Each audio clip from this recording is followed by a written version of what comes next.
So this time we are in Palo Alto in the Cloudera office. Amr, who are you and what do you do? So I'm one of the founders of Cloudera, and I serve as the Chief Technology Officer for the company. Great.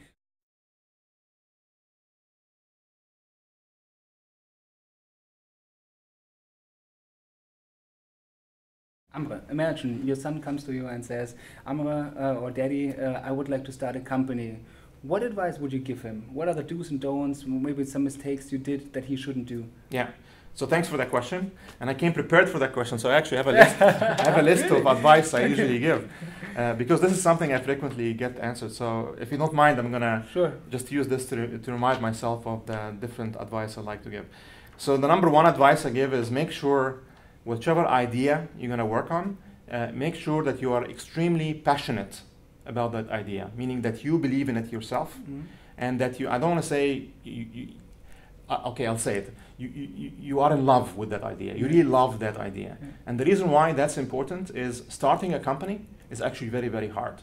And it's very important to remind people that it's a very risky business to start a company. If you look at statistics here in the Silicon Valley, and Silicon Valley is one of the most successful areas of starting companies, but even if you look at the Silicon Valley, only 1 out of every 10 companies will continue to be a $1 billion company. Only 1 out of 10. And then 2 out of 10 will do well. They will sell their company and they will do well, they will make some good money. 7 out of 10 will almost be a wash, meaning they will either not make money, at least return the money back to the investors, or they will shut down. Right.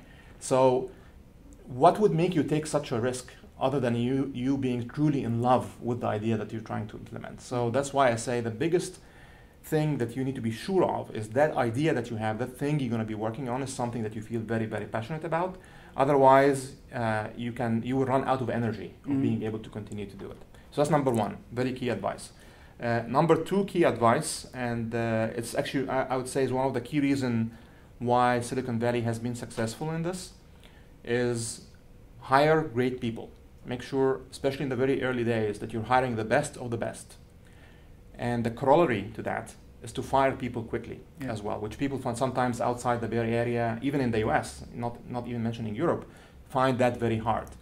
But that's very, very important because you don't have time to make mistakes. When you're in a startup in a high growth business, competition will come after you just like this. As soon as they smell money, 5 other companies will start doing the same thing. So you don't have time to be slow. And if you hire bad people, these bad people will make you slow. And bad people doesn't mean they're not intelligent or not smart. That sometimes just they're not a good culture fit. Like they don't fit with the culture of how the rest of the team operates. They could be great people, just they're not a good culture fit. Once you recognize something like that, then you need to let them go. And you do it in a good way, and you take good care of them, you give them a severance package, but you do it because it's very important, otherwise it will slow you down. The number 3, and you frequently hear this lesson from other companies in the Silicon Valley, is don't be afraid to make mistakes. Don't be afraid to make mistakes. What does that mean? Is that you cannot be innovative, you cannot build a new solution without trying to do that in a new way. And by definition, if you're trying to do something in a new way, you will end up making a mistake. What's important is, once you make that mistake, you recognize that mistake and you correct for it very quickly, right? So that's what's important. So what makes a great company, what makes a successful startup versus a failing startup, is the successful startup will very quickly recognize when they made a mistake. And we, by the way, made so many mistakes in Cloudera's history. But then we recognize that and we correct for it very quickly, as opposed to we don't know a mistake has taken place and then we keep doing the same thing over and over in the wrong way, and then that becomes failure. And you cannot recover from that. So that's very important. You have to have a continuous sense of urgency, right? Even at the beginning, when you don't have competition, nobody else is coming after you, you still have to have a sense of urgency. Like, I have to move quick. I have to get things done. I have to get customers buying my products. I have to start making money. Like, you always have to have that sense of urgency, and it has to come from inside of you. You cannot wait for the investors to tell you, because actually they're not going to tell you. They're too busy themselves. It has to come from inside you that I have to move quickly. I have to get things done. I can't just wait until business comes to me. I'm going to go hunt my business down. I'm going to find the right product and get it done. So sense of urgency is very important. The corollary to that as well is don't spend a year planning what you're going to do. Oh, I'm going to do this, and I'm going to do that, and then this is what my plan, my business plan looks like, and this is No. At the beginning, you don't have time for that. At the beginning, you start doing.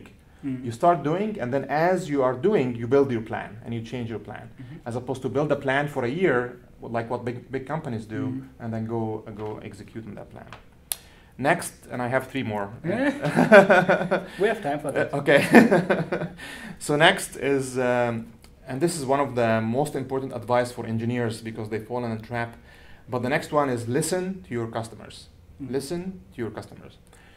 So sometimes engineers, specifically, they get obsessed with building products because they are cool, because they have a new technology idea that was really smart, as opposed to this is something that solves a real customer problem. So I always like to stress that if this is not solving a customer problem, it doesn't matter if it's the coolest thing in the world. It's not going to make a difference. And I frequently use a very a nice quote from Henry Ford. Henry Ford is the guy that invented the car.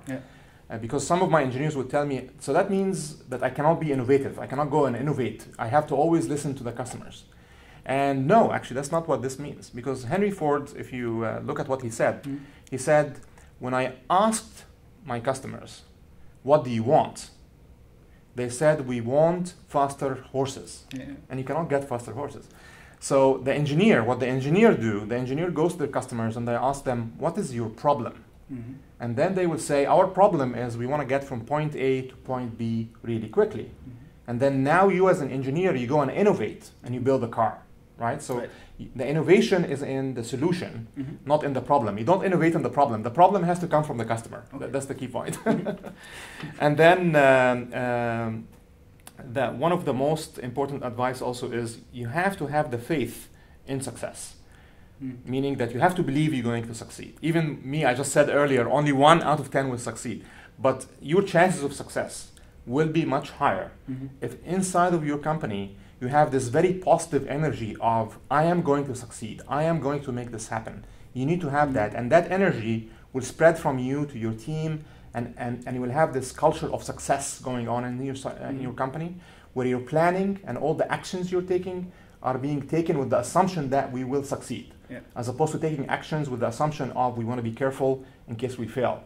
Then you will fail if you do that. You always want to have this success kind of fountain going inside of your company. That helps a lot, and that will increase your probability of success.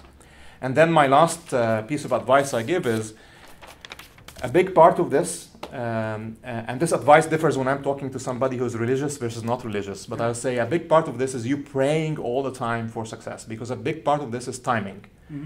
Or if you're not religious, I'll say wish for luck, ask for luck, because I would say, I will admit this. At Cloudera, we were so lucky.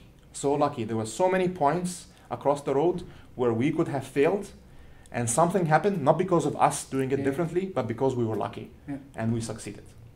So asking for luck and wishing for luck is a part of success. Great. Amr, thank you very much for your time. Sure. And next time when you start a company, maybe you should consider the 10 learnings of Amr. Thank you very much. No, you're welcome. Great.